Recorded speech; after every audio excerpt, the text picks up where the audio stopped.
Hi, so my name is Garo, and today I will be giving you a short breakdown of a new field in biology known as synthetic biology. Now, before delving into the wonders of synthetic biology, let's take a few steps back and review some core concepts that we've learned in genetics.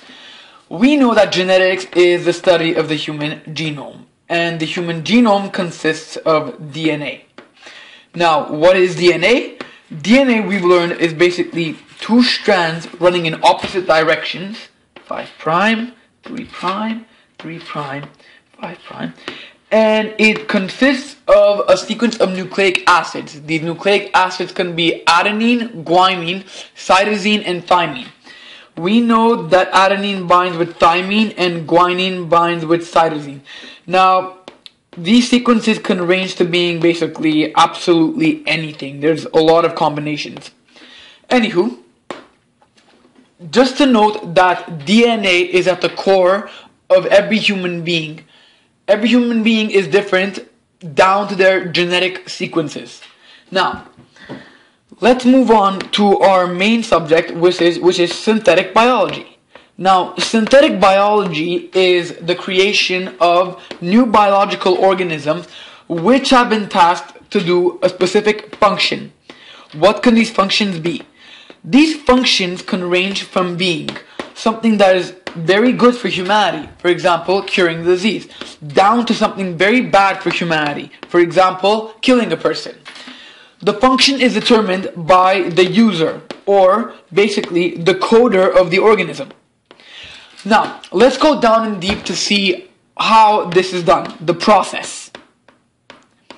There is a user, for example, here's a user, and with current technological advancements, programs have been created that can sequence DNA according to how the user wants them to be. So the user, for example, types down the genetic code he or she wants to have according to the function he wants the organism to carry.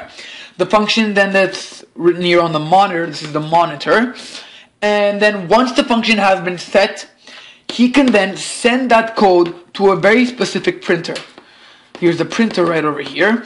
This printer has the capacity to print out the DNA, and voila, that's the organism right there. And this is synthetic biology. This is how it's done. This is the core of it. Now, there are a couple of problems with synthetic biology. Of course, there's problems with everything in the world. Now, let me name a few problems that we have encountered. The first problem is that we currently can't code for organisms that are very big because their genetic code sequences are too long for someone to sit down and actually sequencing one by one, typing down that code. Up till date, we're able to code bacteria and a couple of viruses. Of course, and these guys can do one function according to what we set them to be.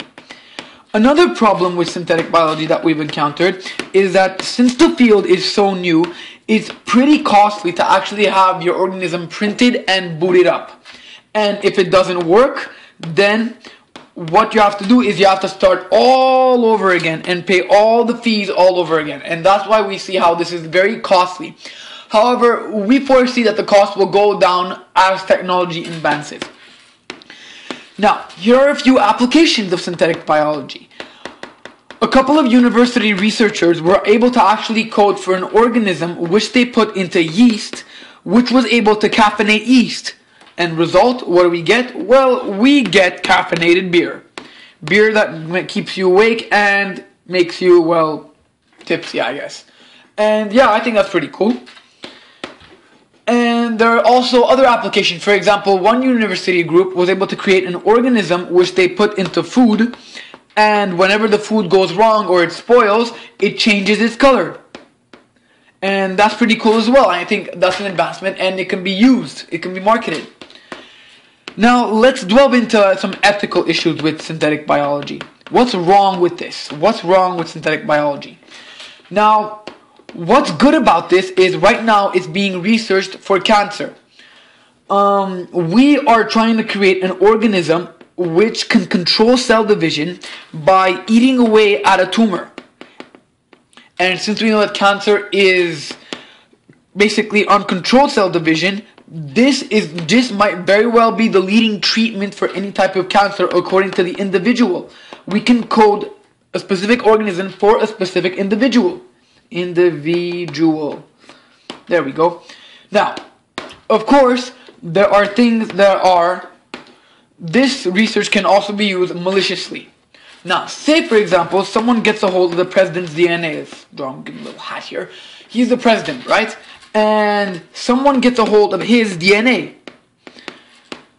So what can he do with this? Well, if he's a bad person, he can use synthetic biology to code for an organism or a virus that can kill just the president, specifically the president.